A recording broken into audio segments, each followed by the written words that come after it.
Cześć, witam wszystkich bardzo serdecznie, ja jestem Ania. Na początku oczywiście bardzo Wam dziękuję za wszystkie komentarze, łapki w górę i bardzo dziękuję osobom, które wspierają mój kanał. Jest to dla mnie bardzo cenne, ponieważ jak wiecie, włóczki są mega drogie, a żeby robić takie projekty, to jest ich potrzebne bardzo dużo, dlatego takie wsparcie mi bardzo pomaga w rozwijaniu kanału. Także serdecznie dziękuję. Słuchajcie, no i jeszcze dwie takie rzeczy. Oczywiście bardzo Was przepraszam za chrapanie mojego psa, ale niestety nie mam innych warunków, żeby tego uniknąć. Tak po prostu musi być. Jeśli komuś to przeszkadza, to proszę, po prostu włączajcie sobie napisy. Ja wiem, że te napisy są automatyczne i czasami YouTube źle to trochę tłumaczy. Ja sobie obiecuję, że kiedyś po prostu siądę i przeglądnę i oczywiście poprawiam błędy, ale jak to zwykle bywa, zamiast siedzieć i poprawiać, biorę szydełko i robię kolejny projekt. Po prostu nie mam na to czasu, ale może kiedyś znajdę czas i poprawię te napisy i zobaczę, co tam YouTube wykombinował. Ok, słuchajcie, więc to jest taka jeszcze jedna rzecz. No i ostatnia rzecz. Przepraszam za niebieskie ręce. To jest takie może śmieszne, ale właśnie związane trochę z tym projektem. Tak jak widzicie, mam tutaj taki sweterek i pewnie się zastanawiacie, co to za włóczka, co to za kolor. No niestety nie ma takiego koloru. Włóczka jest, ale nie znajdziecie takiego koloru. Ponieważ ja musiałam ten kolor stworzyć sama. Znaczy musiałam. No musiałam trochę, ponieważ mój sweter, niestety jeden z moich swetrów uległ zniszczeniu. Nie dość, że poplamiłam, to jeszcze gdzieś źle powiązałam sobie włóczki i po prostu pękł na szwach.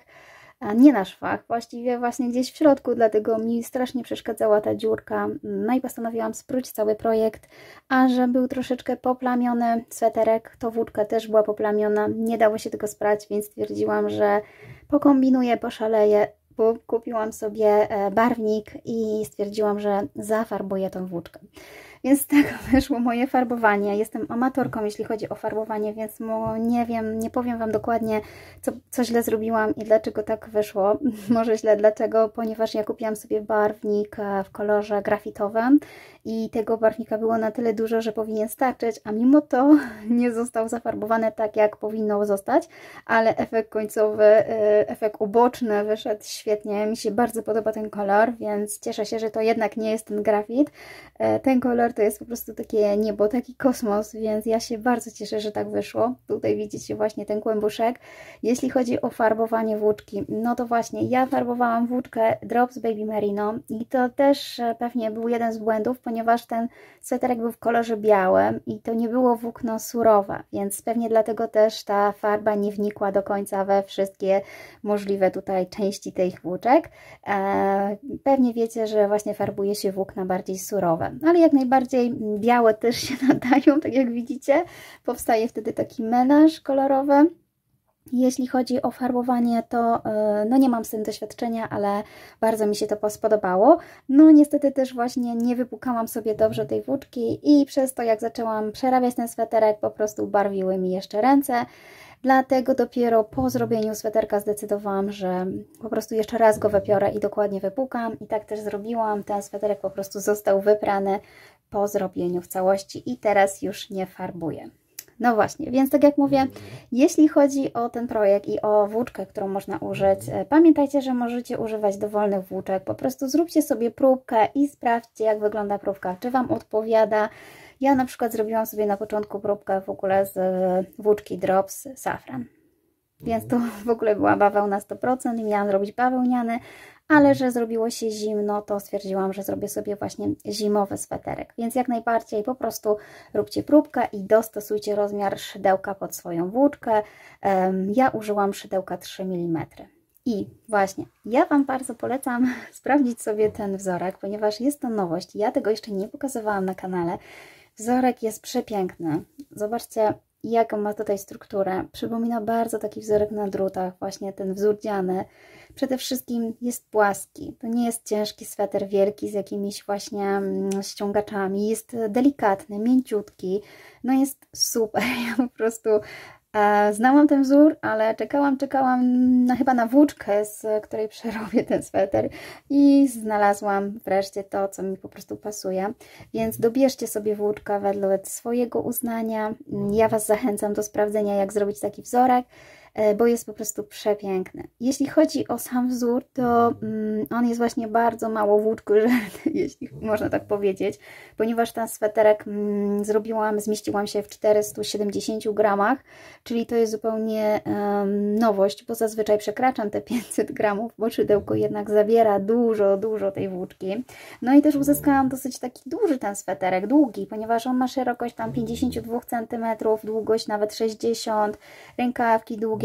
Tylko pamiętajcie jedną rzecz, że jednak włóczka merino jest taką włóczką bardzo trudną do przerabiania, znaczy może nie do przerabiania, do prania, ponieważ ona się lubi rozciągać, a w tym wzorze będzie się rozciągać. Są wzory, w których mniej, w tych jednak bardziej, więc jeśli zamierzacie wybrać włóczkę merino, bierzcie pod uwagę to, że trzeba zrobić próbkę i przeprać i zobaczyć, jak ona się Wam będzie rozciągnąć i wziąć poprawkę, rozmiar swetra, jak będzie się rozciągać. Przykładowo po prostu zrobić mniejszy sweterek. Krótszy, z krótszymi rękawkami, bo po wypraniu po prostu one się mogą rozciągnąć. Ja na przykład po zrobieniu pierwszej części rękawa przeprałam sobie go i zobaczyłam, jak się będzie rozciągał i to był mój taki wyznacznik. Także uprzedzam dla osób, które nie lubią rozciągliwych włóczek, które nie mają doświadczenia z praniem, to wybierzcie po prostu mniej rozciągliwą włóczkę. Tak. Pamiętajcie, że właśnie jeśli chodzi o to pranie, to nie wolno prać właśnie w płynach zmiękczających, bo one dodatkowo rozciągają. Trzeba wykręcać w ręcznik, nawet nie wykręcać, tylko tak wgniatać, no i suszyć należąco. To są takie podstawy, jeśli chodzi o włóczkę wełnę merino. Dobra, a sam projekt. No to robimy ten projekt raglanem od dołu, dlatego że właśnie wzór wymaga robienia w okrążeniach. To nie jest wzór tam i z powrotem, więc ten wzór nadaje się do wszystkich projektów, które mają sweterki raglanowe bądź bluzeczki. Ja na pewno użyję jeszcze tego wzoru do zrobienia jakiejś letniej bluzeczki, więc to może po zimie na pewno wykorzystam i na pewno Wam pokażę.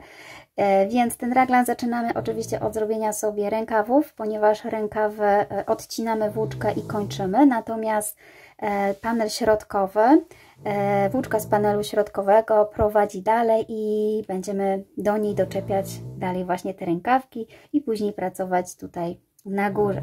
I oczywiście robimy sobie linię raglanową, która wydaje mi się, że jest bardzo ładna. Naprawdę ktoś by mógł powiedzieć, że to jest sweter w ogóle na drutach, tak mi się wydaje, bo jest po prostu mięciutki, tak jak na drutach, mało włóczki zużyłam, więc no jestem ciekawa, czy też tak sądzicie. Dajcie znać w komentarzach. Więc mamy linię raglanową i na samym końcu mam taki półgolfik. Ja postanowiłam przerobić cały sweter jednym wzorem, dlatego u mnie nie ma żadnych ściągaczy. Jest to taki klasyczny, luźny, fajny, oversize'owy sweterek, jak dla mnie. I stworzony tak, żeby powstał jednak jako golf, ale możecie oczywiście zrobić do niego ściągacz. Golf może być dłuższy, ja zrobiłam taki półgolfik, on jest tutaj na pół składany i chowany, tak żeby po prostu ta krawędź tutaj była ładniejsza. Ale tak jak mówię, moje swetry można dowolnie modyfikować, można tworzyć do nich właśnie ściągacze. Ja oczywiście serdecznie Was zapraszam do sprawdzenia całej mojej kolekcji swetrów. Pamiętajcie, że żeby zobaczyć całą kolekcję, musicie nacisnąć guzik nie strona główna, tylko wideo. Wtedy pojawiają się wszystkie filmy. Ponieważ na stronie głównej widzicie tylko 10. Poprzedniej zimy też przerobiłam kilka swetrów, więc tam też już coś jest. Są czapki, są mitenki, są jakieś getry, więc pamiętajcie, żeby odwiedzić wszystkie filmy. Wtedy się dowiecie też właśnie, jak ja na przykład wykańczam te swetry, żeby na przykład zrobić do nich ściągacz, zrobić ściągacz na górze zrobić dekolt. Takie różne porady już na moim kanale są. To jest sweter z jednego wzoru, taki mi się podoba, luźny, fajny, delikatny i mięciutki, lekki. Więc jeśli Wam się podoba ten pomysł, to koniecznie bierzcie szydełko, zamawiajcie włóczkę i róbcie go razem ze mną, ponieważ go się robi naprawdę bardzo szybko, pomimo że te swetry tak wychodzą, co u mnie może trochę częściej i tam mówicie, a kiedy Ty to zrobiłaś? Uwierzcie mi, ten wzór idzie tak szybko, że się po prostu bardzo fajnie go robi, bardzo fajnie się to przerabia, naprawdę. Pomimo że jest to szydełko 3 mm, to dla mnie to było po prostu coś bardzo przyjemnego robić ten wzór. Ok, chyba tyle. Mam nadzieję, że tyle. Aha, jeśli chodzi oczywiście o wymiary swetra i ile zużyłam, to ja to wszystko zamieszczę w opisie, jakie szydełko, ale tak jak mówię, dobierzcie włóczkę taką, jaką chcecie, sprawdźcie, zróbcie próbkę. Mój sweter jest taki rozmiar między S a M, to jest, tutaj ma szerokość około 52 cm, jest długi na około 60 cm, no i ma trochę dłuższe te rękawy, żeby można było je nawet zawijać. Nie robiłam ściągaczy, dlatego u mnie te rękawki są po prostu dosyć takie długie. Ok, no to co? Idziemy dalej. I tak będą wyglądały nasze panele, czyli 2 rękawki i panel środkowy. Ja pokażę Wam wzór na próbeczce i to pokażę Wam na białej włóczce, dokładnie tej samej, ale nie farbowanej, żebyście mogli po prostu lepiej widzieć, żeby wzór był bardziej widoczny i będzie po prostu łatwiej. Natomiast jeśli chodzi o przygotowanie panelów, to ja doradzę sobie najpierw zrobić rękawki, ponieważ nitka prowadząca tutaj ze środka zostaje. Będziemy po prostu łączyć rękawa z panelem, zaczynając od tutaj tego środeczka, czyli ja sobie tutaj doszłam do pewnego momentu i na razie zostawiłam. Jeśli chodzi o długość, no to musimy już zadecydować, robiąc panele, o długości rękawów i długości swetra. Mniej więcej jest to długość od pachy w dół. Ja postanowiłam, że robię rękawki bez ściągaczów, więc będą trochę długie moje rękawki. One chyba w chwili obecnej mają, w tym momencie mają około 45 cm. Natomiast ja doradzam sobie przeprać rękawki. Dokładnie ja je przeprałam, żeby zobaczyć ewentualnie jak one się rozciągną i troszeczkę tam gdzieś może z 2-3 cm się rozciągnęły, więc bierzcie pod uwagę to, że zawsze gdzieś tam po praniu może 2-3 cm mogą się rozciągnąć. Jeśli natomiast robicie ściągacz, trzeba zrobić krótsze i zadecydować właśnie jak długi będzie ściągacz. Natomiast panel środkowy jest tutaj już całkowicie tak samo zrobione od dołu do góry. Ja mam tutaj 35 cm, oczywiście to wszystko zależy od tego, jaki długi chcecie sweterek i kończę w miejscu, w którym mniej więcej zaczynałam. Natomiast ja teraz pokażę Wam, jak będzie dokładnie wyglądał ten wzorek, więc wezmę szydełko 3 mm i tą samą włóczkę. Oczywiście na początek najlepiej zrobić sobie próbkę, nie zaczynać od razu od rękawów, bo nigdy nie wiadomo jak nam to wyjdzie, lepiej spróć próbkę niż cały sweterek, czy cały rękaw. Ja na ten rękaw dookoła nabrałam sobie 60 oczek i te 60 oczek u mnie daje około 15 cm tutaj, jest to dla mnie odpowiednia szerokość, natomiast jeśli potrzebujecie więcej, wiadomo tych oczek trzeba będzie nabrać więcej, więc zaczynamy. Do wykonania wzoru, jak i próbeczki oczywiście przydadzą nam się na początek znaczniki. Pomimo, że ja robię wzór w okrążeniach, na początek jest dobrze sobie złapać pierwsze oczko, żebyśmy wiedzieli, że mamy prawidłową liczbę oczek. I robimy sobie pętelkę podstawową. I ja nabiorę na przykład 20 oczek. Pamiętajcie, że jak robicie rękawy czy sweter, zawsze nabierajcie parzystą liczbę oczek, ponieważ też wtedy będzie nam łatwo podzielić i zazwyczaj do reglanów przydają się właśnie parzyste liczby oczek. Więc nabieram na przykład 20. Raz, 2, 3, 4, 5, 6 i już nabrałam sobie 20 oczek. Ja pokażę Wam taką prostszą metodę łączenia okrążenia po zrobieniu pierwszego rzędu, ponieważ teraz jeśli chcecie, możecie sobie złączyć ten łańcuszek, jeśli Wy potraficie, w sensie takim, że Wam się nie gubią te oczka, które, to możecie pracować na łańcuszku zamykającym. Ja natomiast zamknę okrążenie po zrobieniu pierwszego okrążenia. Jest to na tyle małe łączenie, że tak naprawdę w ogóle nie przeszkadza, a ja jeszcze będę tutaj robiła takie lekkie wykończenie, więc tego w ogóle nie będzie widać. Ok, mam 20 oczek. Jeżeli zamykacie okrążenie, to zamykacie od razu, natomiast jeśli robicie tak jak ja, dodajemy oczko brzegowe, nie wliczane do wzoru. Odwracam łańcuszek w ten sposób, żeby widzieć sobie środkową pętelkę tutaj i w drugim oczku od łańcuszka, czyli raz, dwa, gdy odwrócę, to środkowa pętelka jest tutaj, wykonuję półsłupek. Cały rządek będziemy wykonywać półsłupkami i teraz najlepiej właśnie zaznaczyć sobie to pierwsze oczko, żebyśmy mieli pewność. Wykonuję sobie tutaj do końca półsłupki, zwykłe półsłupki. To jest taki początkowy łańcuszek, więc on na razie tutaj jest troszeczkę inny. Wzór będzie troszeczkę inaczej wyglądał, natomiast ten pierwszy łańcuszek przerobimy sobie właśnie w taki sposób. On też tak troszeczkę ściaśni nam tą robótkę, będzie lepiej wyglądał rękawek, czy też właśnie dół. i przerabiamy sobie do samego końca nasze półsłupki.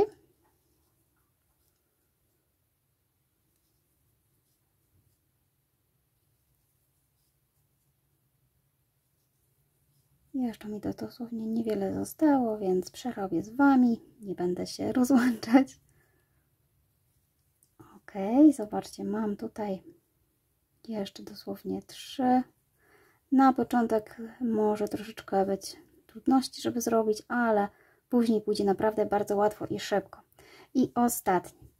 Upewniamy się, że mamy daną liczbę oczek, którą chcieliśmy. I teraz prostujemy łańcuszek. Teraz jest znacznie prościej wyprostować sobie ten łańcuszek. Układamy w taki sposób, żeby góra stykała się z górą, tak?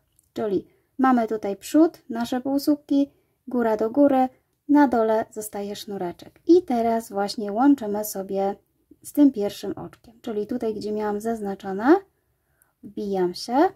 Mogę jeszcze nie wyciągać znacznika, wtedy będzie prościej. Przeciągam i przeciągam przez oczko. I zobaczcie, mam teraz połączenie. Ja zaraz Wam pokażę, jak ja sobie tutaj łączę tą dziurkę, która tutaj na dole powstaje. Natomiast skupimy się teraz na tym wzorze. Zobaczcie, mamy tutaj oczko początkowe, znaczy oczko łączeniowe i pamiętamy, że to jest tak naprawdę oczko ścisłe, którego nie będziemy wliczać do wzoru. Natomiast ostatnim oczkiem, które robiliśmy półsłupek, jest to. Więc ja sobie go zaznaczę. Nawet jeszcze widać, jak rozszerzycie, że to jest nasz ostatni półsłupek. I zaznaczamy sobie ten półsłupek. Natomiast teraz przechodzimy już do naszego wzoru. Żeby wykonać nasz wzór, robimy sobie tak. Czyli mamy oczko na razie tylko łączeniowe. Następnie robimy sobie jeszcze jedno oczko do góry. Te 2 oczka w następnym okrążeniu będziemy tak naprawdę pomijać. Ja zaraz Wam pokażę, natomiast najpierw wykonamy wzór. Czyli tak, jeszcze raz wbijamy się w łączeniowe oczko. Czyli mamy tak, oczko łączeniowe, tutaj oczko ścisłe i oczko do góry. I jeszcze raz wbijam się w to samo miejsce, przeciągam włóczkę. Uwaga, przeciągam przez jedną pętelkę, pobieram włóczkę i przeciągam przez drugą pętelkę. Taki będziemy wykonywać wzorek, natomiast go jeszcze tak do końca nie widać, dopiero po kolejnym okrężeniu. Czyli tak, wpinam sobie znacznik właśnie w oczko, które przed chwilą zrobiłam, czyli tak naprawdę po środku powinna mieć 2 oczka. Pierwsze łączeniowe, a drugie oczko do góry. Mam nadzieję, że to widać. I pomiędzy znacznikami. Jeden znacznik wyznaczał mi koniec, drugi wyznacza mi początek, a w środeczku mam 2 takie maluteńkie oczka, które po prostu w następnym okrążeniu będę pomijała, żeby pracować w okrążeniach. Wzór wygląda bardzo ładnie w okrążeniach, ja nie chcę mieć żadnych szwów, a nic się z nim też nie dzieje, więc pracujemy dalej. I zobaczcie, w każdym kolejnym oczku będziemy robić dokładnie tak samo, czyli wbijamy się jak do zrobienia naszego półsłupka. Pamiętajmy, że włóczkę pobieramy od dołu, czyli nie możemy robić tak, wtedy będą zupełnie inny wzór, byłoby prościej, ale nie. Szydełko musi być na dole, włóczka jest na górze i pobieramy od dołu. Mamy 2 pętelki, nie robimy od razu przez 2, tylko przez jedną. Jeszcze raz pobieramy włóczkę i teraz przez 2. I znowu kolejna. Wbijam się tutaj, pobieram włóczkę, pobieram przez jedno, pobieram przez 2. Zobaczycie, jak fajnie się będzie układał ten wzorek, jak już zaczniecie robić kolejne rzędy. Tylko trzeba sobie niestety tak wypracować palce i ręce, żeby po prostu nie przerobić tych 2, bo wtedy powstanie Wam zwykły półsłupek. Nie chodzi nam o zwykły półsłupek, tylko taki przedłużany, czyli po pobraniu przerabiamy tylko przez jedną, pobieramy i przez 2.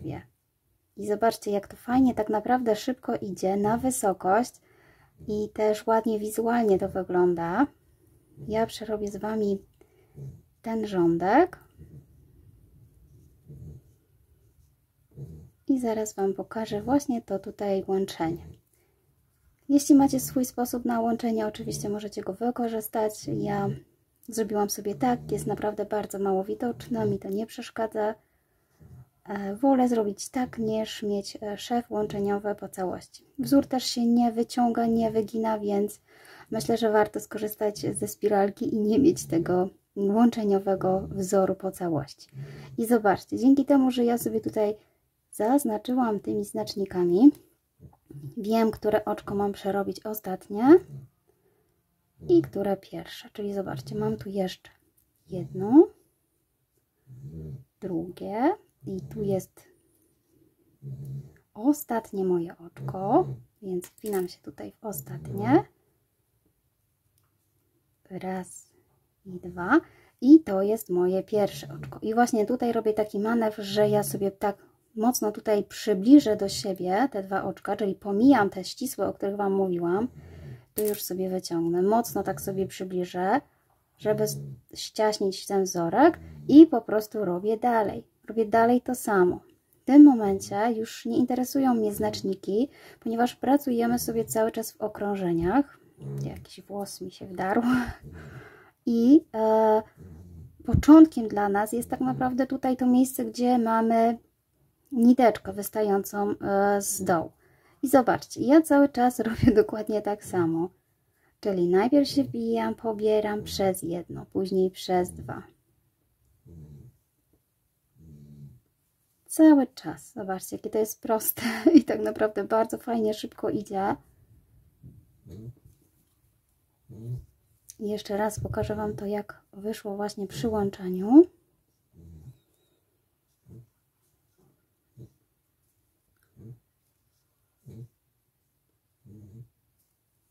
Tak mi się dobrze pracuje, że zapominam się wyłączyć, żeby nie tracić czasu na kamerce. Ale chcę Wam dojść jeszcze tutaj do tego momentu, gdzie jest łączenie i pokazać Wam, co ja sobie tutaj po prostu robię, żeby to ładnie wykończyć. Natomiast nie przejmujcie się tym, że jest tutaj troszeczkę inaczej. Zobaczycie, że po zrobieniu już kilku takich okrążeń tego po prostu nie będzie widać. To się jak gdyby wtopi w cały ten wzór. Nawet tej różnicy nie będzie tak widać.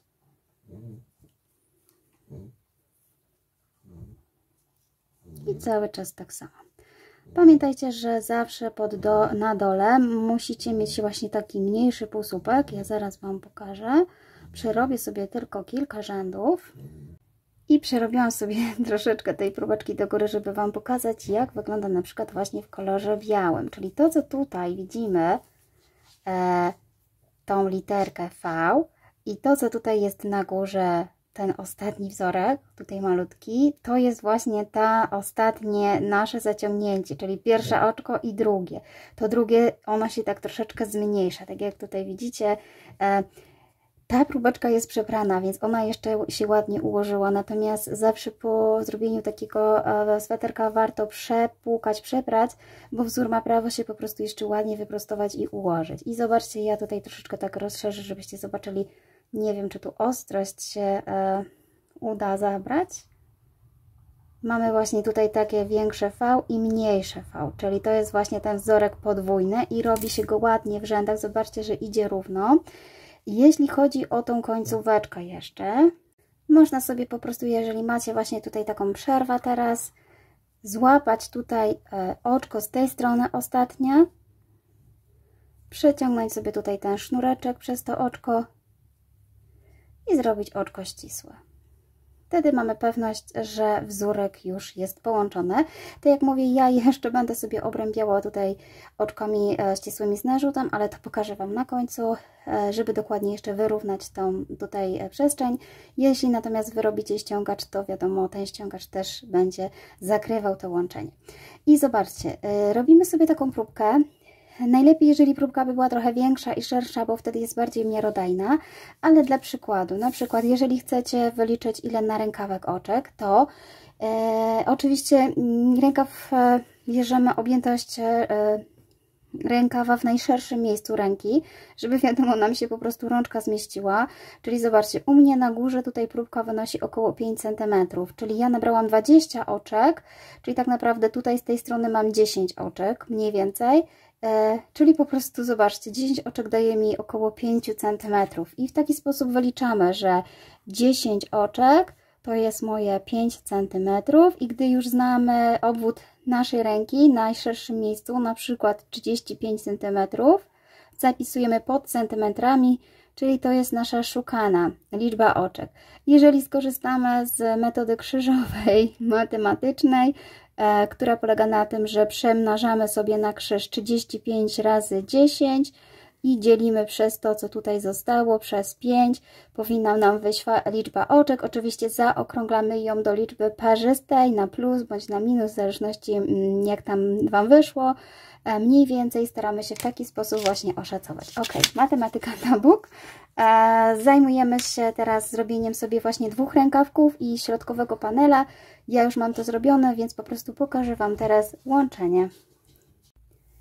I teraz tak, po skończeniu wszystkich rękawki zakończamy sobie zakończamy sobie na górze, po prostu robiąc oczko ścisłe i przekładając włóczkę. I pamiętajcie, że kończymy sobie mniej więcej w tym samym miejscu, co zaczynaliśmy, czyli tu, gdzie jest nasza pierwsza początkowa pętelka.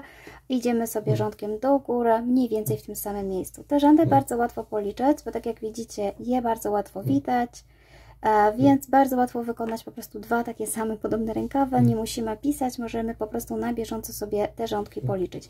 I gdy mamy pewność, że rękawki oczywiście są takie same, takiej samej długości, dosłownie robimy ten panel środkowy. I panel środkowy nie kończymy.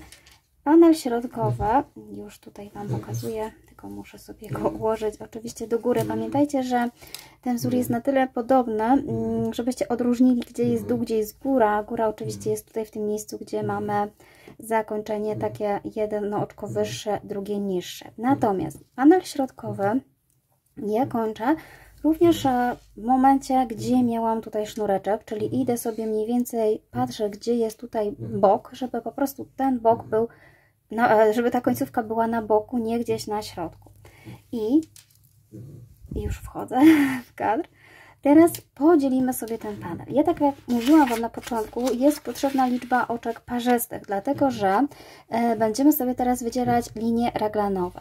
Ja do tego sweterka na ten panel nabrałam 192 oczka. Nie wiem dlaczego te 2. Wydawało mi się, że mam 190, ale po przeliczeniu jednak mam 192.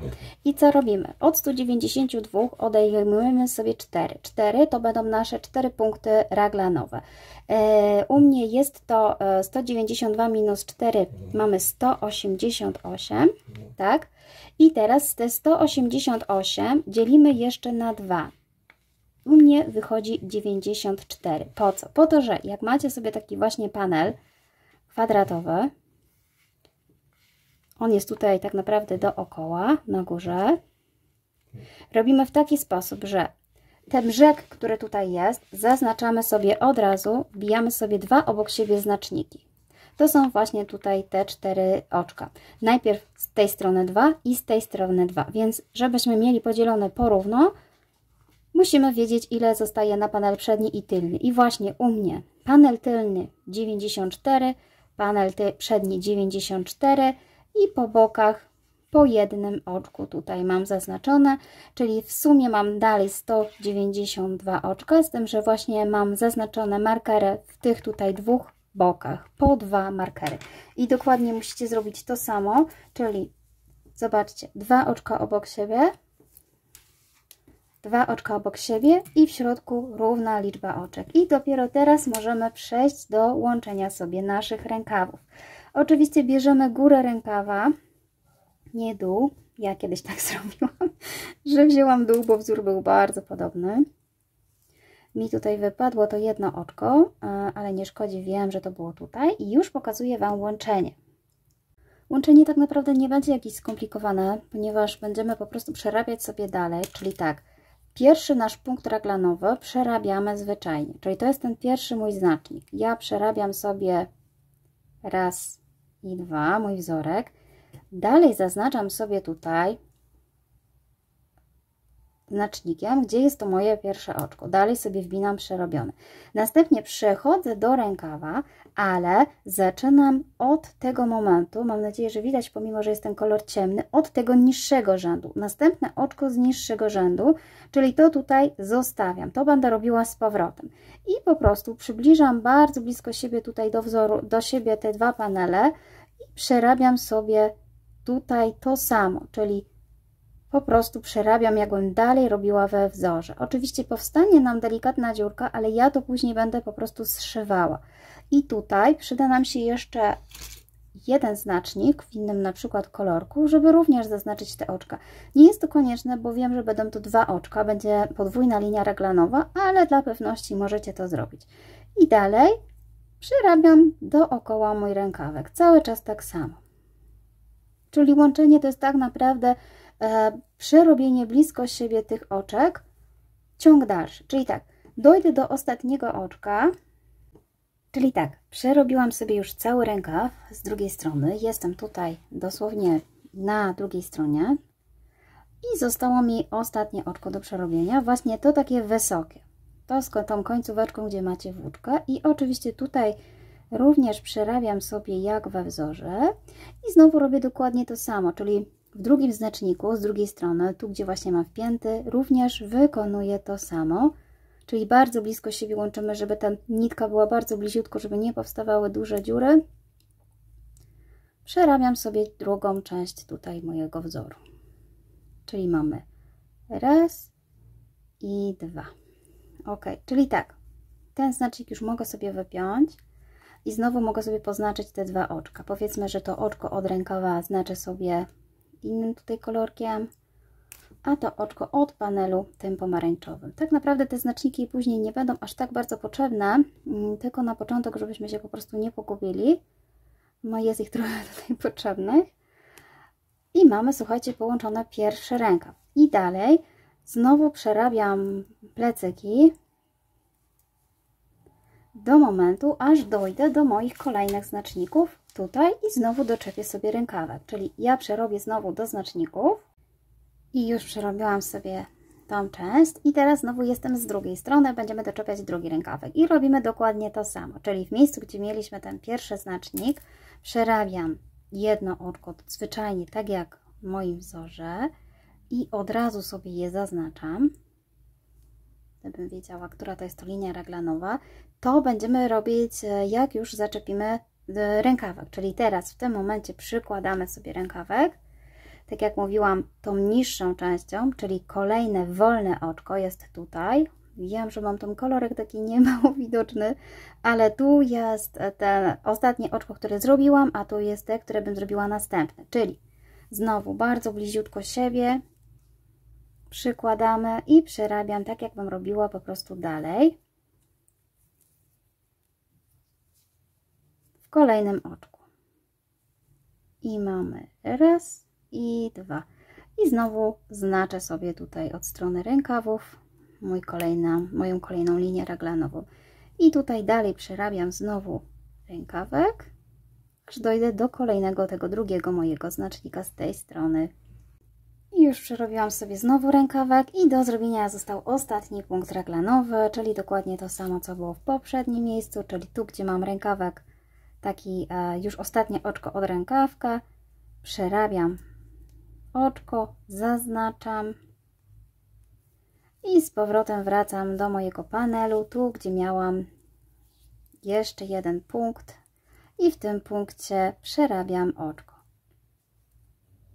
Czyli przybliżam i przerabiam mój wzorek. Raz i 2. I teraz dopiero mogę sobie ściągnąć znacznik i wpiąć.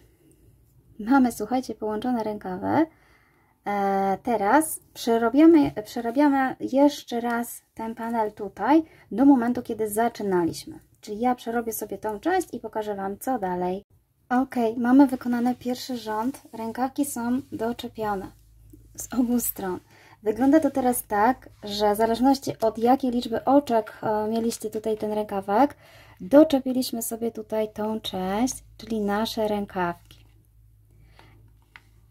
Mniej więcej coś takiego, z tym, że pamiętajcie, że moja liczba rękawków, moja liczba oczek wynosiła 60. Tutaj było dookoła 60 i w tym momencie mamy podwójną linię raglanową, czyli mamy dwa znaczniki wpięte, jeden znacznik pożyczony od panelu, a drugi będzie pożyczony od rękawków, czyli tak naprawdę ja w środku mam 60 minus 2, ponieważ powstaje z dwóch stron ten raglan, to u mnie teraz liczba oczek w środku równa się 58.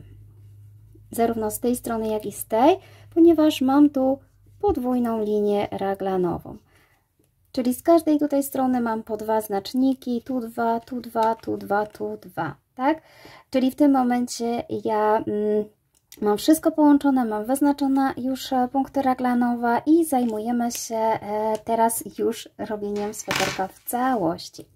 Słuchajcie, ja jeszcze nie robię żadnych zmniejszeń. To okrążenie, które teraz Wam pokażę, to jest takie okrążenie stabilizujące trochę to połączenie, więc tutaj jeszcze się nic nie dzieje, oprócz tego, że zrobimy sobie taki wzorek do linii raglanowej. Czyli tak, jeszcze mam jedno oczko tutaj do przerobienia we zwykłym tutaj wzorku, natomiast w miejscu, gdzie mam znaczniki, będę przerabiała troszeczkę inaczej ten wzór raglanowy, ale nie wiem, czy on mi się jeszcze tutaj chyba nie do końca uda, więc nie, słuchajcie, zmiana planów. Robimy jeszcze jedno okrążenie bez tutaj zmiany, wykonując cały czas ten sam wzór, ale oczywiście znacząc sobie tutaj te znaczniki.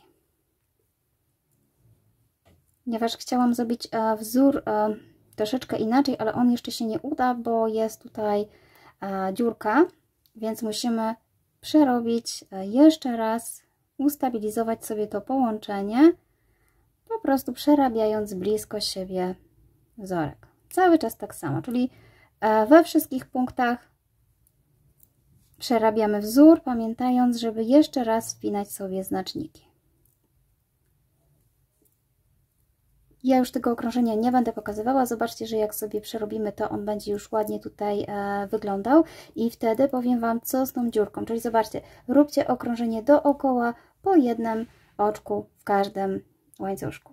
I ja już przerobiłam sobie mój drugi rządek, czyli w tym momencie mamy przerobione dwa rzędy bez zmniejszeń. Pierwszy łączeniowy i drugi stabilizujący połączenie.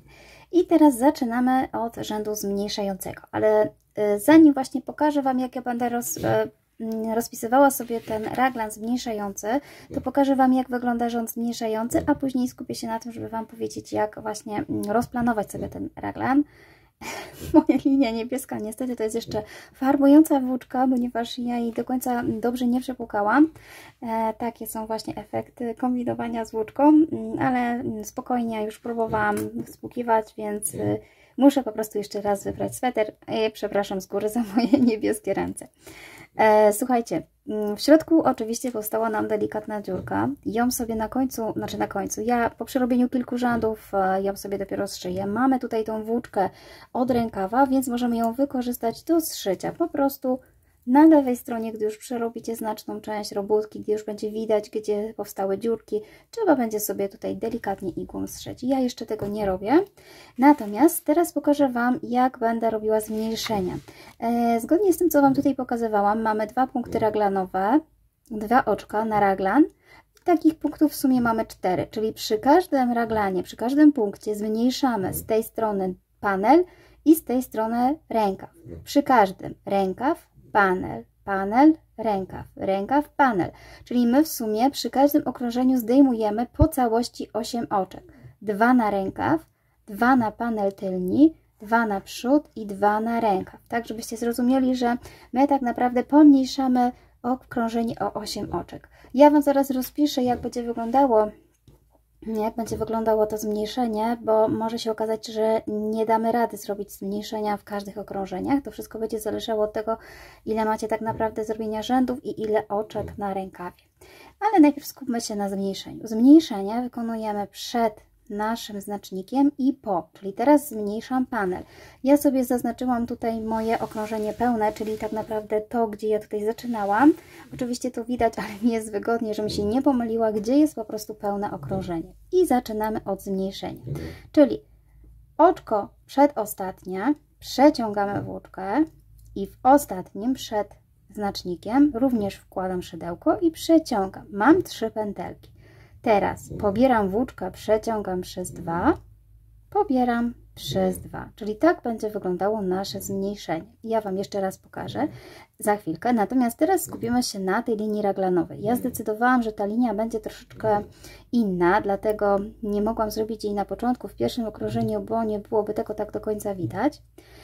Teraz jest już lepiej. I zobaczcie, mamy tutaj oczko i mamy tutaj taką przestrzeń.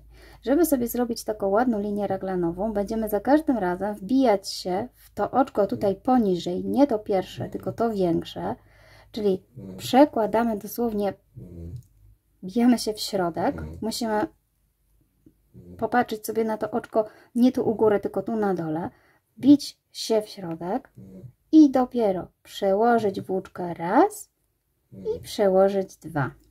Tak? Widzicie? Zaraz Wam pokażę jeszcze raz. Tu możemy sobie wpinać znaczniki na razie. Później jak już zrobimy kilka rzędów tej linii raglanowej, ona będzie na tyle widoczna, że będzie można pozbyć się tych znaczników. I znowu kolejne oczko robię to samo, czyli poniżej wbijam się w tą większą tutaj dziurkę. Staram się zobaczyć, jak tutaj przeszło, ale tu nie do końca może być widać. Najważniejsze jest, żeby zahaczyć sobie tutaj w środek. O, przebić się, przełożyć włóczkę, raz i 2. Czyli wzór tak naprawdę się nie zmienia, jeśli chodzi o sposób go wykonywania, tylko wbijania się tutaj właśnie nie w oczko, tylko znacznie poniżej oczka ściek. Dzięki temu będziemy mieć taką ładniejszą linię raglanową. I teraz robimy za znacznikiem znowu zmniejszenie. Zmniejszenie będzie dotyczyć tego oczka i tego oczka. Więc znowu wbijam się w to oczko, przekładam, wbijam się w następne, przekładam, pobieram włóczkę, przekładam przez 2, pobieram przez 2. I mamy wykonane pierwsze zmniejszenie. I teraz przerabiam dalej mój wzorek, aż dojdę do kolejnego mojego punktu raglanowego, w którym oczywiście zrobię to samo, czyli we wszystkich 4 punktach musimy zrobić to samo. Zaraz dojdę do tego momentu i jestem z drugiej strony, czyli przerobiony cały rękaw i jestem z drugiej. I oczywiście tutaj robimy dokładnie to samo, czyli muszę się zatrzymać 2 oczka przed znacznikiem i zrobić zmniejszenie na rękawku. Czyli znowu wbijam się raz, wbijam się 2, pobieram, przekładam przez 2 i przez 2. Pierwsze zmniejszenie. I znowu mamy teraz linię raglanową, czyli tutaj się wbijamy troszeczkę poniżej tego oczka tutaj. Dokładnie przebijamy sobie go tutaj tak na wylot, można powiedzieć. Nie wiem, czy tutaj będzie widać, jak to wygląda. Chodzi o to, żeby się po prostu wbić w sam środek. Tu jest taka jeszcze pomocnicza nitka, ale przebić i dopiero zrobić nasz wzór raz i 2. Wzór dokładnie taki sam, tylko po prostu wbijamy się gdzie indziej.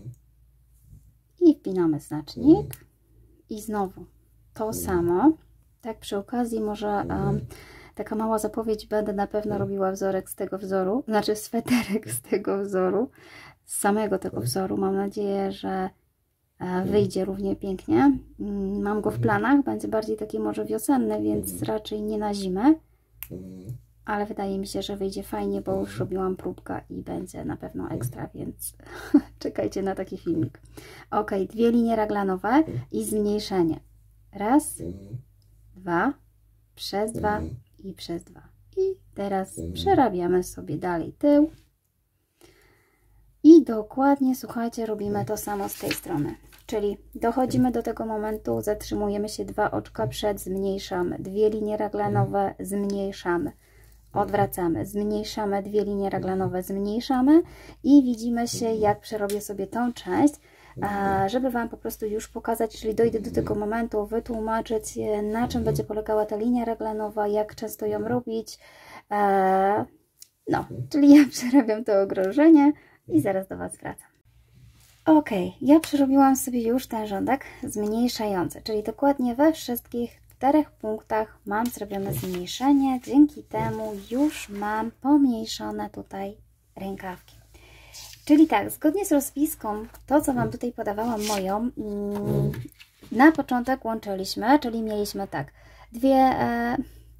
będę niestety trochę ufolutkiem, nie mogę tego domyć, tak, 2 linie raglanowe, był nasz rękaw, 2 linie raglanowe, panel tylni, 2 linie raglanowe, rękaw, 2 linie raglanowe, panel przedni, tak? Tak wyglądał nasz wzorek zgodnie z tym tutaj, co Wam rozpisałam. I drugi, dokładnie to samo. Po prostu powtórzyłam to, żeby ustabilizować sobie połączenie, tak? Czyli to jest to samo. A w trzecim zaczęliśmy już zmniejszenie, czyli zaczęliśmy od 2 punktów raglanowych. Cały rękaw, tak jak mówiłam, zmniejsza się zarówno przed, jak i po, więc z tych 58 robi nam się 56. Znowu mamy 2 punkty raglanowe, które się nie zmieniają. Tak jak mówiłam, panel tylni również po tych bokach zmniejsza się o 1 i o drugi punkt, więc również o 2 oczka, więc będą 92. Znowu jest punkt raglanowy, 56, punkt raglanowy i 92, tak? To jest mój trzeci rządek, który właśnie wykonałam. No i teraz co dalej? Słuchajcie, ja właśnie doradzam Wam sobie rozpisać rzędy po kolei, żebyście wiedzieli, co robić, żeby one były też w miarę ładne, symetryczne, żeby nie było tak, że w jednym zmniejszamy, później przez 10 rzędów zwiększamy, później przez nie zwiększamy, po prostu, żeby sobie ładnie na jakieś sekwencje podzielić i ja Wam powiem, jak od czego zacząć. Przede wszystkim zacznijcie od tego, muszę się troszeczkę oddalić. Zaczynamy od tego, że mierzymy, ile potrzebujemy nadbudować. Ja już biorę pod uwagę te wcześniejsze 2 rzędy, które tutaj robiłam, więc one już u mnie są wzięte pod uwagę, więc rozkładamy metr, centymetr w miejscu, w którym no, może być też nawet już od tego koniuszka, żebyśmy wiedzieli, ile centymetrów musimy nadbudować i ile to będzie rzędów. Ja z reguły nadbudowywuję około 20 cm, będzie to też golf, więc reszta będzie tak naprawdę bez nadbudowania, będzie takim już bez zmniejszania, ale te 20 cm muszę zrobić, to jest takie minimum. Następnie jak już wiem, gdzie kończy się tutaj końcówka, gdzie jest koniec, liczę sobie po prostu po kolei te rzędy, czyli 1, 2, 3, to się da tutaj ładnie policzyć, bo one są widoczne, 4, 5, 6 i tak do góry i wtedy wiem, ile tych rzędów muszę wykonać. U mnie wyszło, że muszę zrobić około 32 rzędy. Teraz się do Was przybliżę. Ok, 32. Z tym, że ja te 2 już też na początku zrobiłam. Tutaj te 2 to były te pierwsze, które liczę jako te moje rzędy łączeniowe. Czyli tak de facto muszę zrobić około 30 takich rzędów, czyli ja mogę sobie po prostu porozpisywać ładnie, równo, żebym wiedziała, jak mam robić i skreślać później, który rząd mamy zrobiony, żebyście się po prostu nie pomylili.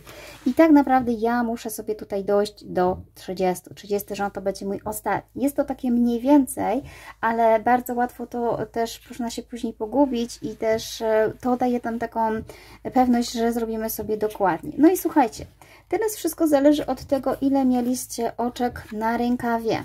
Głównie na rękawie, ponieważ zmniejszenia dotyczą bardziej rękawów, ponieważ można w pewnym momencie braknąć oczek. Ja zaczynałam od 60, ale po tym jak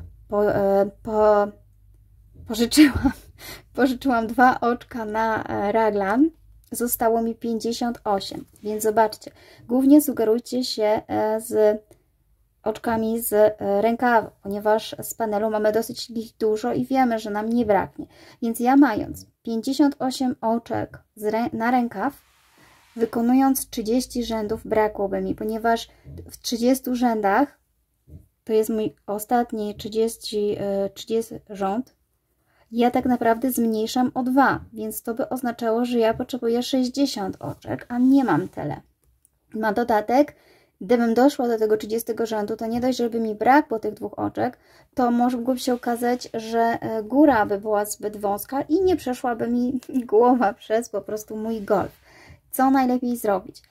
Najlepiej w tym momencie obliczyć sobie, ile mniej więcej chcemy mieć na górze tutaj, jaką chcemy mieć długość, szerokość na szyi. Wiadomo, że musi nam ten golfik przejść i musimy przez głowę go przełożyć, ale ja mniej więcej wiem, że tak naprawdę tą szerokość najbardziej uzyskujemy z panelu, więc na rękawie nie musi dużo zostać.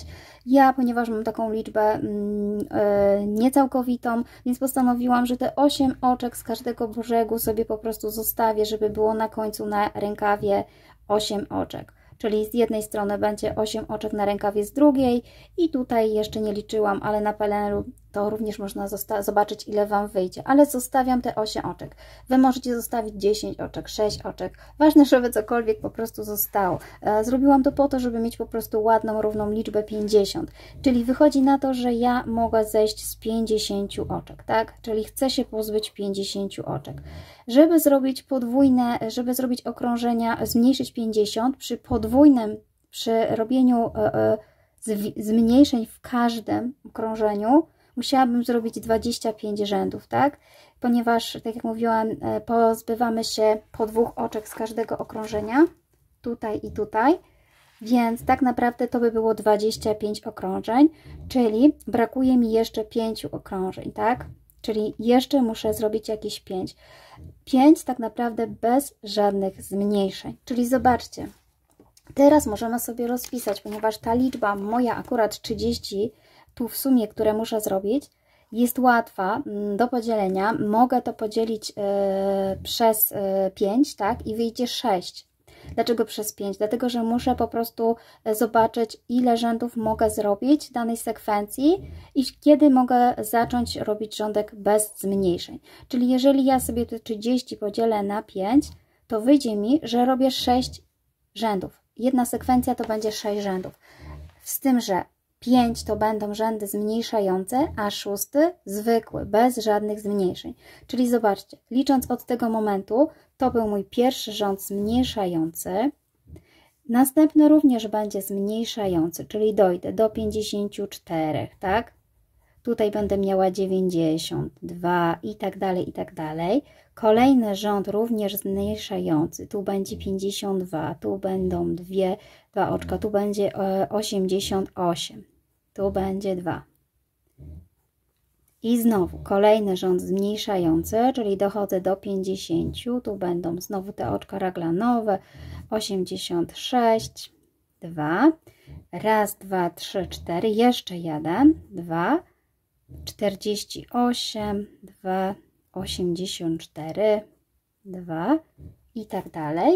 I ten rząd właśnie tutaj, ten bez zmniejszeń, będzie wyglądał tak samo, czyli będzie 2, 48, 2, 84. Na tym to będzie polegało, że tak naprawdę zobaczcie, 1, 2, 3, 4, 5 i 6 bez zmniejszeń. I znowu tą sekwencję będę powtarzała jeszcze raz, czyli ja w sumie 5 razy wykonam tą sekwencję składającą się z 6 rzędów. 5 razy 6 daje mi właśnie te 30.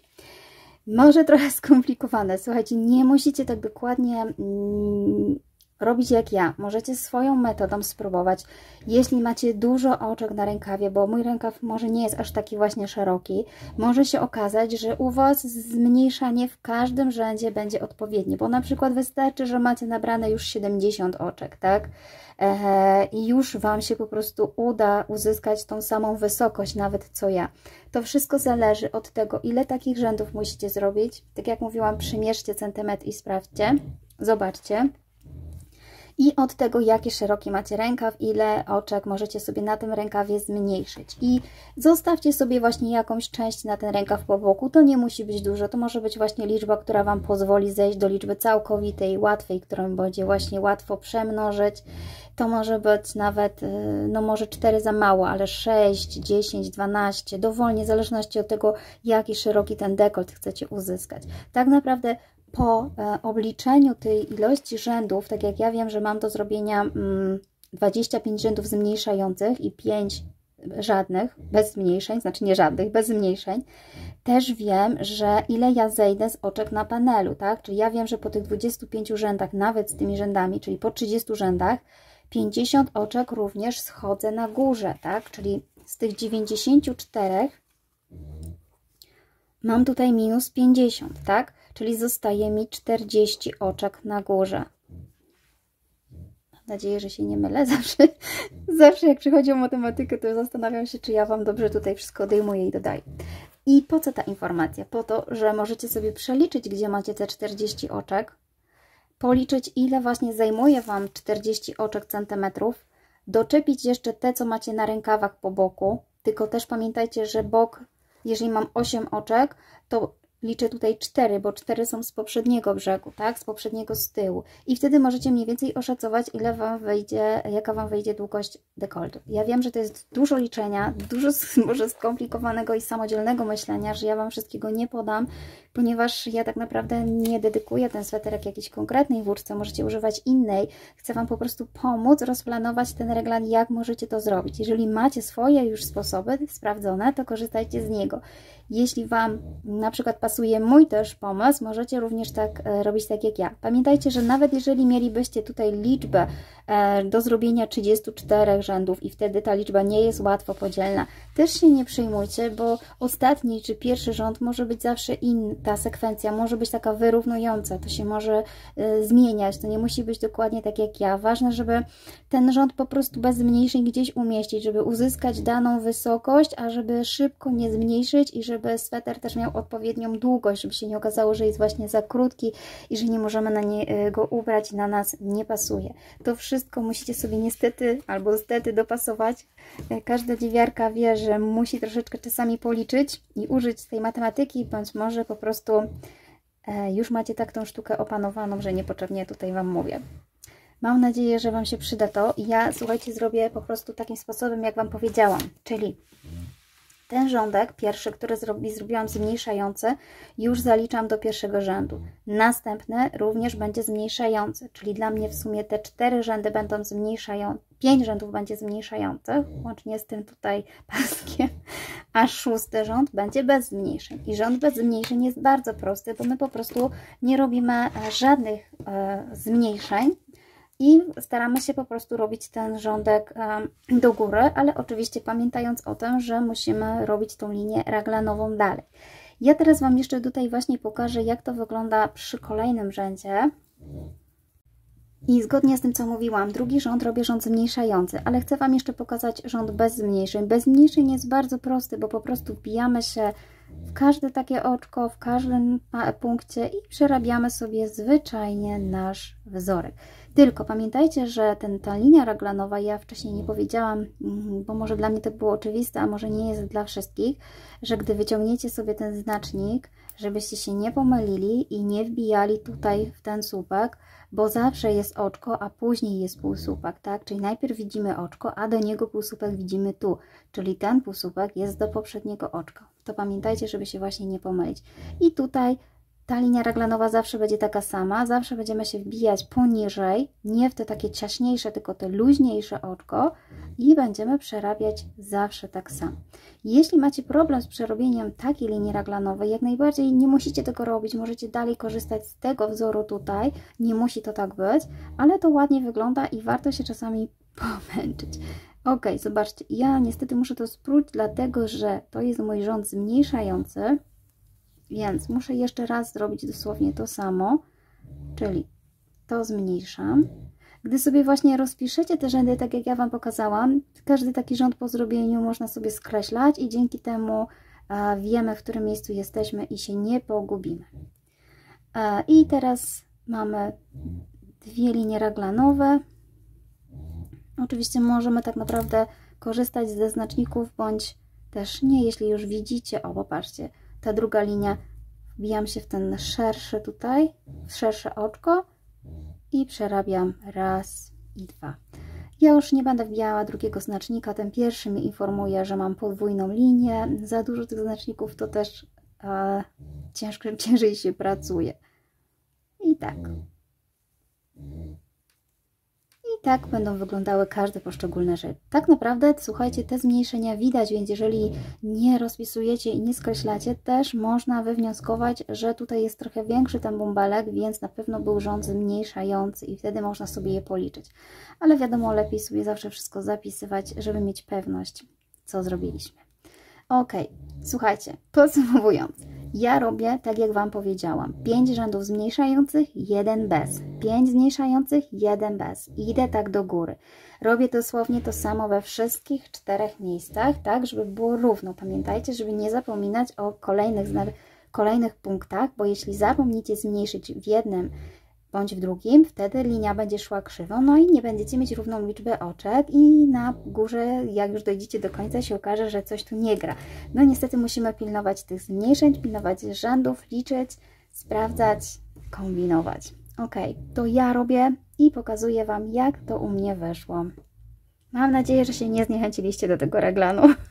Proszę, napiszcie, że nie jest takie trudne.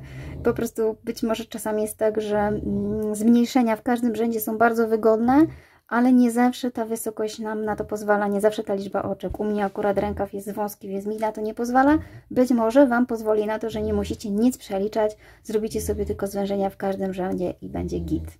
Ok, ja działam dalej. I ja już prawie skończyłam robić mój sweter. Jestem już na samej górze. Zrobiłam dokładnie tak, jak Wam powiedziałam. Te moje po prostu sekwencje.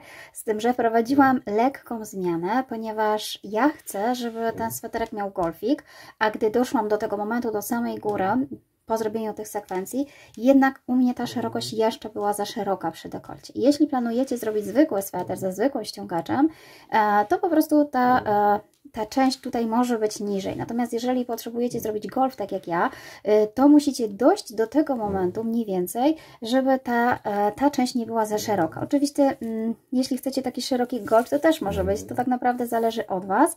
Ja jak przyłożę teraz tutaj centymetr, to mam około 25, powiedzmy. Natomiast po zrobieniu całej tych segmentów, które Wam powiedziałam, to tak naprawdę ja miałam szerzej, miałam około 30.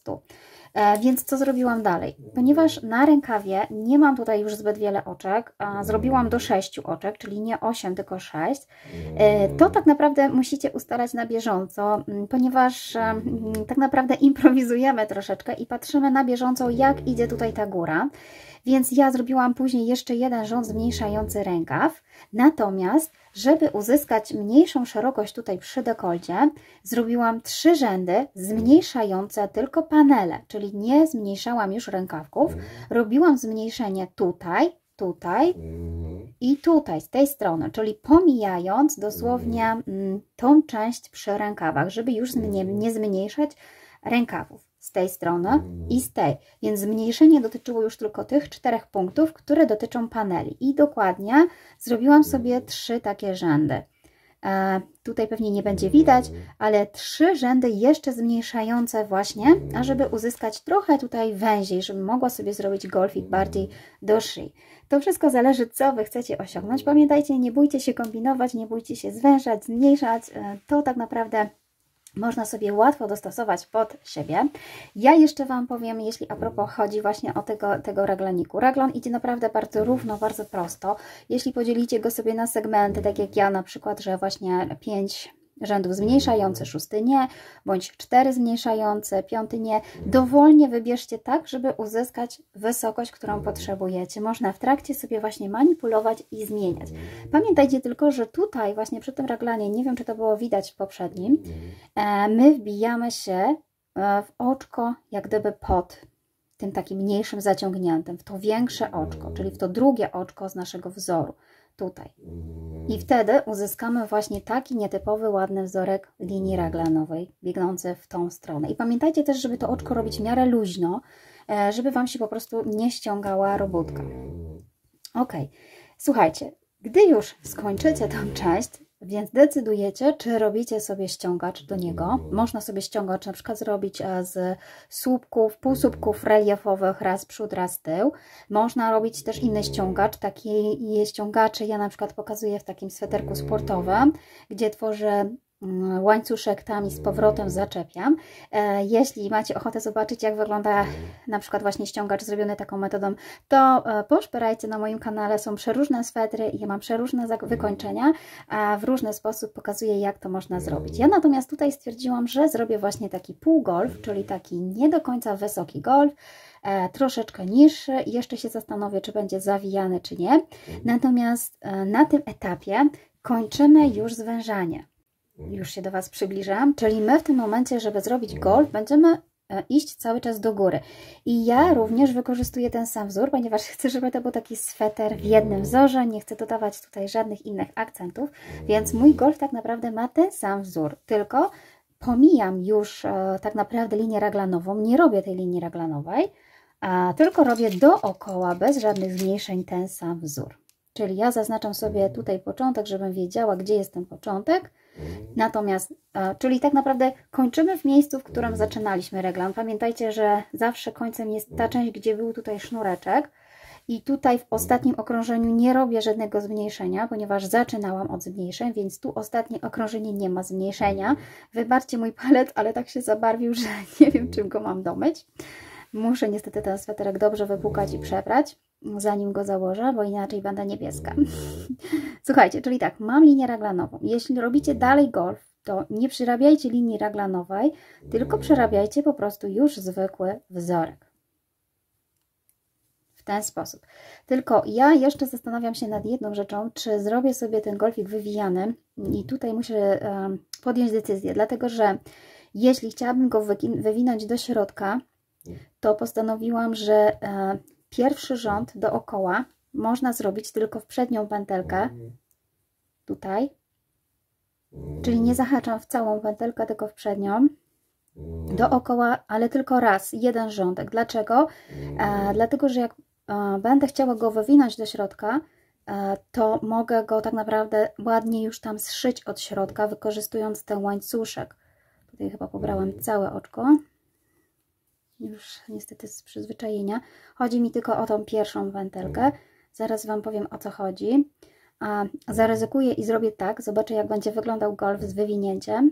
Jeśli robicie golf bez wywinięcia, można cały czas robić te rzędy dookoła, nie ujmując tego rzędu, tego co ja tutaj robię, czyli w tą przednią pętelkę, ponieważ jak zobaczycie, z tyłu zrobi nam się właśnie taki łańcuszek i jak ja będę wywijać ten golf do środka, to będę mogła go zaczepić o te pętelki, ładnie wszyć, żeby się po prostu nie przekrzywiał, tak, żeby był szedł równo i żeby to ładnie wyglądało. Czyli słuchajcie, ja ryzykuję, robię w taki sposób, jeśli zmienię plany, to oczywiście będziecie o tym wiedzieć, czyli tak, przerabiam sobie jeden rząd w przednią pętelkę, czyli ta tylna zostaje tu, czyli w tym momencie dochodzę do tego, natomiast kolejne rzędy przerabiam już zwykle w całą pętelkę i robię na taką wysokość, żeby zawinąć i jak już go zrobię, to pokażę Wam ewentualnie właśnie, jak ja tutaj będę sobie go przyszywała. No więc robię dalej.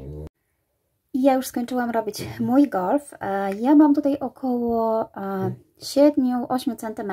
Wy oczywiście możecie zrobić naprawdę długi golf. Nie jest powiedziane, że musi być taki jak mój. U mnie to chyba wyszło około 13 rzędów. I teraz zobaczcie. Jestem oczywiście w miejscu, w którym zawsze zaczynam. Ja sobie tutaj zaznaczyłam ten począteczek. Kończę dosłownie w tym samym miejscu, co zaczynałam, czyli pełne okrążenia. I teraz, jak zobaczycie do środka, mamy właśnie tą linię tutaj, tylną pętelkę, którą robiliśmy sobie okrążenie w przednią. My wbijaliśmy się tutaj w przednią po to, żeby ta tylna tutaj została. I właśnie, ja, żeby golf ładnie się układał, teraz wywinę sobie ten golf do środka, czyli zagnę sobie mniej więcej tak połowie, czyli zobaczcie, on nie będzie taki wysoki, tylko on będzie mniejszy. Ja chcę taki typowy półgolf. Nie lubię mieć czasami takich dużych, czasami wolę mieć mniejsze, więc tym razem robię mniejszy. Oczywiście taki można sobie zrobić większy. I po prostu zobaczcie, jak sobie tutaj wywiniecie i przybliżycie mniej więcej do tego momentu, tutaj mamy tą pętelkę. I ja teraz, ponieważ tutaj akurat mam miejsce, w którym ona będzie nierówne. W jednym miejscu było zaczęcie, w drugiej skończenie. Robimy taką spiralę, więc nie będzie tutaj to równe. Więc ja sobie jeszcze tutaj dorównam do tego momentu, dosłownie tak, żeby zacząć od momentu, w którym ja tam zaczynałam, czyli może mi brakuje 2-3 oczek. Jeszcze tutaj. Tak, żebym miała pewność, że zaczynam w momencie, w którym miałam tutaj tą pierwszą pętelkę. I po prostu będę teraz najzwyczajniej, zobaczcie, już jestem tutaj blisko, wbijała się w tą pierwszą pętelkę, tutaj. Zanim może jeszcze to zrobię, to żeby to przejście było jak najmniejsze, to zrobię sobie tutaj jedno oczko ścisłe, tak żeby tutaj troszeczkę wyrównać i dopiero teraz wbiję się tutaj w tą pętelkę, tylko zanim się jeszcze wbije, to przełożę sobie tutaj włóczkę z tej strony i będę przerabiała oczka ścisłe. Pierwsze może jest troszeczkę gorzej zahaczyć, ale później już będzie lepiej. Czyli zobaczcie, tu się wbijam w całe oczko, to jest nasza góra nasza góra golfu i pobieram sobie pętelkę każdą kolejną tutaj z tej strony, przerabiając oczka ścisłe, czyli tak, moja pętelka z mojego golfu tutaj, plus pętelka ta, która miałam w środku, przekładam wszystko i robię oczka ścisłe. I tak, słuchajcie, przerobię dosłownie dookoła. Dzięki temu będę miała taki golfik ustabilizowany, nie będzie mi się przekrzywiał, będzie się ładnie układał przy szyi. Oczywiście nie musicie tego robić w ogóle, ale jeśli Wam się podoba, to zachęcam. Zobaczcie, oczko po oczku, dokładnie, każde po kolei. Bijam się tu.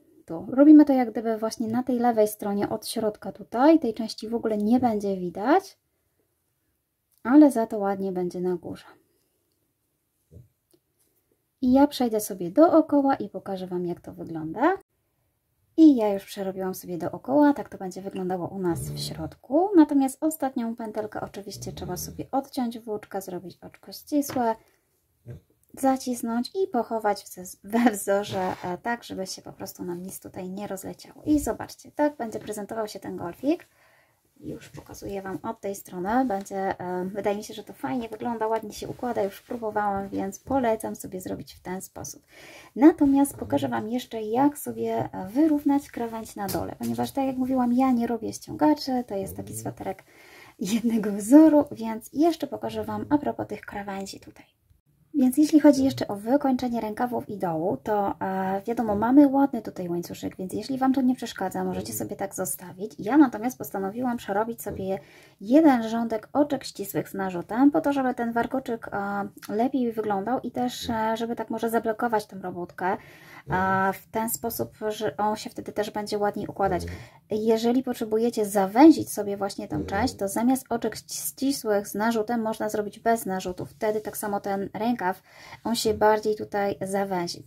Więc ja to robię w obu rękawach i na panelu głównym. Pokażę Wam teraz tylko na jednym rękawku, akurat on mi został jeszcze do zrobienia. Więc wybieram sobie miejsce, w którym miałam mniej więcej tutaj to łączenie, dlatego że by zawiązać ze sobą dwie końcówki. Śmieję się z tego palca, zaraz kończę sweter i idę prać ręce i wszystko i sweter.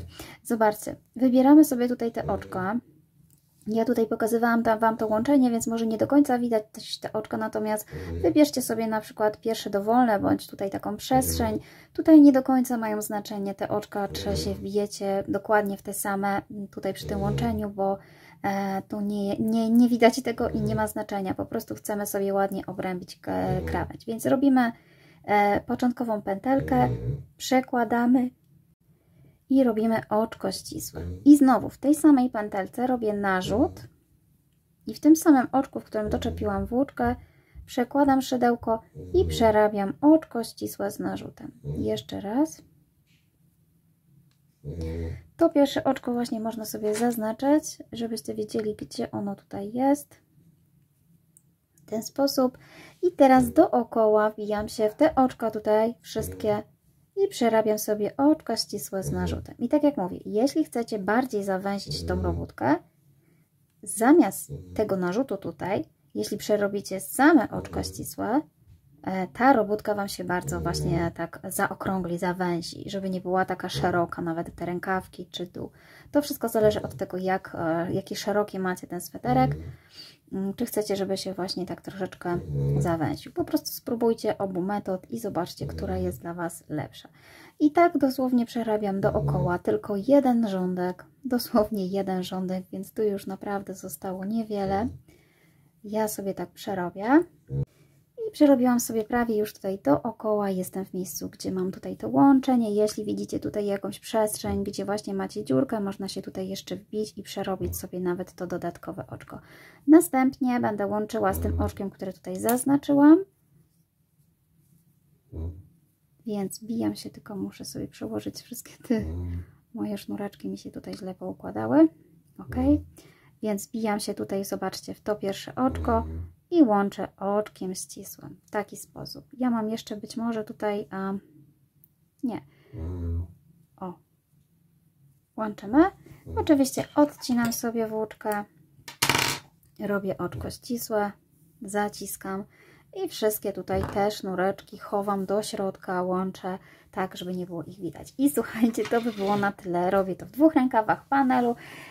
Ostatnia rzecz, która nam mi pozostała, to właśnie zszyć sobie tutaj dziurkę pod rękawkiem. Jeszcze nie zszyłam, ona nie jest zbyt duża, więc nie będzie dużo szycia. Pochować niteczki i przede wszystkim wyprać ręce i sweter. I ja Wam serdecznie dziękuję. Mam nadzieję, że Wam się podoba ten projekt. Dajcie znać, co sądzicie o moich niebieskich rękach. Serdecznie dziękuję i do zobaczenia.